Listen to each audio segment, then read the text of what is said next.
Assalamualaikum Bre, selamat datang kembali di Guru Gembul Channel. Dulu saya tuh punya murid namanya Indra.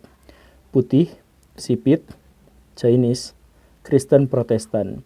Dia itu adalah anak dari seorang pengusaha di kampung yang memiliki toko ban di pinggir jalan di Tasikmalaya. Waktu kecil, sewaktu SD, dia itu pernah mengalami sebuah kejadian yang akhirnya membuat dia trauma dan menyalahkan segala sesuatu yang buruk pada orang Islam. Kenapa seperti itu? Ya, ini pengalaman pribadinya dia, tapi mari kita pikirkan sama-sama. Jadi, waktu kecil di bulan Ramadan, dia pernah mencoba untuk nyari jajan, tetapi gak ada tempat jajan sampai siang hari. Tempat di mana dia jajan sekarang tutup karena bulan Ramadan. Tempat dia biasa nongkrong-nongkrong sama teman-temannya sekarang juga sepi. Ya, karena Ramadan. Nah, karena bingung, akhirnya dia luntang-lantung, gak jelas, sampai akhirnya dia menemukan ada tukang bakso Malang yang sedang lewat di depan jalan. Nah, langsung saja diburu tuh. Mang, beli mang. Oke, si Mang berhenti pada waktu itu dan kemudian ngaladangan pada si Indra ini. Indra langsung makan di situ juga. Tak berapa lama, sekonyong-konyong muncullah seorang pria dengan peci dan sarung. Tiba-tiba menendang dengan keras gerobak bakso itu, bakso Malang, sampai si bakwannya itu berjatuhan. Itu dia marah-marah, "Woi, kamu jangan mempermalukan orang Islam, ini bulan Ramadan, ngapain kamu dagang di siang hari, nggak ngehargain bulan Ramadan, nggak menghargai orang yang berpuasa," dan seterusnya dan seterusnya. "Ini lagi anak kafir nih, kecil-kecil, nggak ngehargain bulan Ramadan, harusnya jangan makan di tempat kayak ginian, ini di tempat umum." Padahal di depan rumahnya gitu ya. Nah, ini si Indra itu bingung karena pada waktu itu dia masih SD, masih kecil, dia bingung. Dia tuh cuman dikasih tahu sama teman-temannya, sama orang, bahwa bulan puasa itu adalah bulan penuh berkah, bulan orang-orang saling menjaga diri dari amarah. Jadi pada waktu itu dia pikir gak mungkin ada orang marah-marah pada dirinya, apalagi mengkafir-kafirkan, justru pas bulan Ramadan. Kan bulan Ramadan itu adalah bulan dimana orang saling berbagi, bulan dimana orang saling berbaik hati, bulan dimana kita bisa menikmati pengalaman-pengalaman spiritual kita dengan Tuhan, bulan dimana ibadah-ibadah harian kita itu benar-benar harus ditingkatkan. Lagi mana ceritanya dia lagi makan, tiba-tiba langsung digebrak dengan amarah yang sebegitunya, justru gara-gara bulan puasa. Kan ini ironi gitu. Dan pada waktu itu si tukang baksonya benar-benar ketakutan sampai dia pergi meleor begitu saja tanpa menagih uang kepada si Indra dan meninggalkan mangkok dan sendok garpunya itu bersama si Indra, pergi aja begitu saja karena ketakutan yang luar biasa.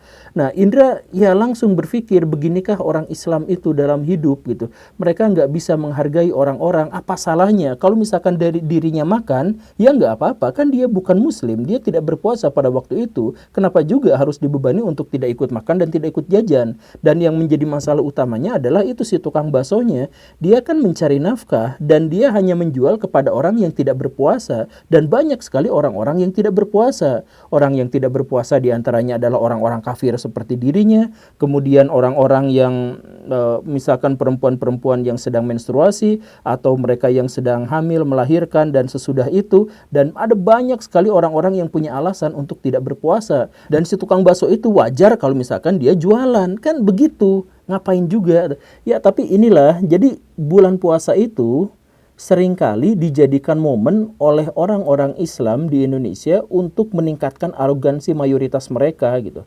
Jadi bukan ibadah lebih khusyuk, tetapi justru untuk menekankan bahwa identitas mereka sebagai mayoritas itu benar-benar kuat dan tidak boleh diremehkan dan harus dihargai dan harus dihormati dan sebagainya.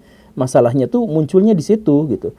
Jadi bulan suci Ramadan malah bulan arogansi sama-sama gitu. Ini juga terlihat kemarin-kemarin pas Tajil War itu muncul di awal-awal, narasinya itu kan sangat-sangat intoleran gitu.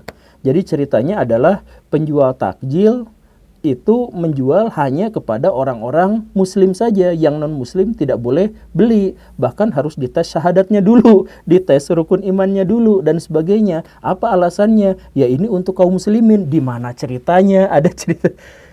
Jadi gini Baraya, saya ingin jelaskan ya. Takjil itu konsep paling dasarnya itu gini nih. Kan kita tuh orang-orang muslim kalau sedang berpuasa itu lapar banget, lambung keroncongan gitu ya. Kemudian boleh makan setelah azan maghrib. Nah, masalahnya di situ. Kalau kita berbuka pas azan maghrib, itu membuat perut kita kekenyangan. Biasanya kan kalau langsung makan berat. Nah, pas waktu itu, pas waktunya sholat maghrib. Nanti sholat maghribnya dikhawatirkan akan lalai. Ya karena kekenyangan, karena kengantukan, karena apa segala rupa. Maka muncullah konsep atau istilah takjil itu. Takjil itu adalah minum air, kemudian makan hanya untuk mengisi lambung yang keroncongan, sedikit saja, makan makanan ringan, biasanya korma atau buah-buahan yang lain. Nah, setelah itu sholat. Setelah sholat selesai, baru makan makanan berat. Jadi, definisi takjil atau tujuan takjil itu adalah untuk seperti itu. Nah, sedangkan yang terjadi di Indonesia itu sama sekali sudah di luar konsep takjil. Kenapa? Karena makan-makanan yang dijual di pinggir jalan itu udah masuk kategori makanan berat, atau banyak diantaranya yang makan makanan berat. Ada batagor, ada bakso, ada empe-empe, ada cilok, ada cilor, ada cireng, berbagai jenis gorengan, kemudian minumannya yang gula-gulanya full itu dan sebagainya itu kan. Nah, itu sebenarnya udah di luar konsep takjil. Jadi kalau misalkan kita berjualan itu gak apa-apa, gak jadi masalah, tapi itu di luar tradisi Islam. Maksudnya jangan bawa-bawa nama Islam kalau misalkan kita menjadi intimidatif dan menjadi diskriminatif pada orang-orang non-muslim gitu kan. Ya, masa nggak boleh jual kepada orang non-muslim? Emang gimana ceritanya gitu? Kan itu mah bukan, itu di luar konsep Islam, itu mah bukan takjil seperti yang di zaman Nabi gitu. Itu mah ya tradisi Nusantara kita aja, tradisi kita aja, dan itu juga tradisinya baru-baru ini aja gitu. Ngapain juga justru itu dijadikan alat untuk menekankan arogansi mayoritas kita gitu. Kenapa harus sampai seperti itu gitu? Ya makan untuk siapa aja, kita tuh kaum muslimin tuh banyak yang pakai alat-alat kafir seenaknya, pakai fasilitas-fasilitas kafir seenaknya, pakai teknologi-teknologi kafir seenaknya, tapi hanya untuk misalkan kepada non-muslim untuk takjil aja kita ribut gitu. Kemarin-kemarin dulu sampai ada cerita, jangan sampai ngasih kembalian kepada Alfamart dan Indomaret karena itu milik kafir gitu. Emang kenapa kita tuh pakai selama ini sama yang kafir, tapi kalau misalkan kita memberi kepada mereka tuh jadi agak aneh gitu. Ya, tapi kan kalau misalkan orang-orang non-muslim ikut berburu takjil, nanti yang muslim gak kebagian. Gimana ceritanya Baraya? Itu omong kosong doang itu. Cuman cari alat pembelaan diri aja. Jadi, lihat data statistiknya Baraya. Ketika bulan suci Ramadan itu dimulai, angka jajan kita, angka konsumsi makanan kita itu naik sampai 50%. Jadi bulan puasa itu bukan bulan di mana kita mencoba berempati kepada fakir miskin, tapi hanya semacam seremonial aja. Karena apa? Jumlah makanan yang kita beli justru malah naik, dan makanan yang kita buang itu juga naik sampai 50%. Artinya apa? Yang kita makan bertambah banyak, yang kita buang makanannya juga bertambah banyak. Karena apa? Karena bulan puasa tuh biasanya balas dendam. Pas buka puasa, mau buka puasa, jajan takjil sebanyak-banyaknya sampai nggak kemakan. Ya gitu kan? Jadi jangan dikatakan nanti kaum muslimin gak kebagian takjil gara-gara orang Kristen ikut berburu takjil. Ya jangan bilang seperti itulah, bohong semuanya kayak gitu. Lihat aja orang-orang yang jualan takjil di pinggir jalan juga gak habis pas maghrib, gak semuanya gitu kan. Ya, jadi jangan bikin hoax, jangan bikin kebohongan hanya gara-gara untuk mempertahankan arogansi mayoritas kita gitu. Contoh kasus yang lain yang kemarin, ada tradisi baru juga di kita, yaitu ngebangunin orang sahur, yang ngebanguninnya dengan cara paling brutal, paling barbar gitu, mukulin kentongan, bedug apa segala rupa, dibawa keliling kampung gitu. Dan itu wah bener-bener kenceng gitu suaranya, bener-bener levelnya itu mengganggu gitu. Nah itu kalau ditegur itu marah-marah gitu. Jadi orang lagi tidur, orang lagi sakit, ada bayi, ada apa segala rupa kan terbangun dan terganggu dengan itu. Kalau ditegur ya harusnya minta maaf, ini malah marah-marah. Dan kemudian luar biasanya ketika video itu diupload, banyak yang mendukung orang-orang yang mengganggu itu gitu. Dengan alasan apa? Itu kan tradisi Ramadan. Ya itu tradisi Ramadan, tradisi Nusantara, tetapi itu bukan bagian dari Islam. Di zaman Nabi, cara membangunkan orang untuk sahur itu ya cukup azan saja, udah selesai di situ, nggak ada seru-seruan kayak gimana gitu. Jadi di zaman Nabi itu ada azan tuh 2 kali, dan itu sebenarnya bukan hanya di bulan Ramadan gitu, udah biasa-biasa aja. Cuman di bulan Ramadan itu biasanya azan awalnya lebih awal lagi gitu. Jadi biasanya Bilal azan ya, sekitar jam 2:30 kalau misalkan ya dikomparasikan dengan sekarang gitu ya, 2:30 malam gitu atau jam 3 malam gitu. Nah itu Bilal azan karena suaranya kenceng. Nah, setelah itu nanti azan umi maktum. Nah, itu azan untuk sholat subuh gitu. Nah, jadi membangunkan orang sahur itu cukup dengan azan aja gitu. Jadi gak usah ada cerita mukul-mukul itu keliling gitu. Kalaupun boleh seperti itu ya boleh. Itu sekali lagi tradisi Nusantara. Jadi orang-orang dulu di Nusantara itu punya tradisi kentongan. Tradisi kentongan itu untuk apa? Ya banyak macam-macamnya, tergantung satu kejadian, nada kentongan beda-beda. Misalkan nada gini gini gini itu berarti ada maling, tok tok tok tok tok tok gitu, atau kebakaran nadanya begitu gitu. Nah, karena itu efektif untuk membangunkan orang-orang, maka penyebar ajaran agama Islam di Indonesia berpikir bahwa itu juga bisa digunakan untuk membangunkan orang sahur, pakai kentongan, kayak gitu. Ya, tetapi ya udah, itu adalah bagian dari ekspresi beragama orang-orang Nusantara.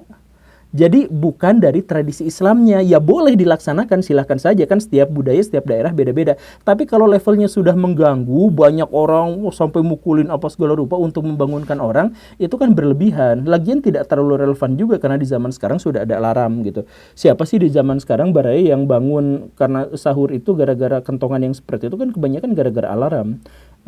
Iya kan?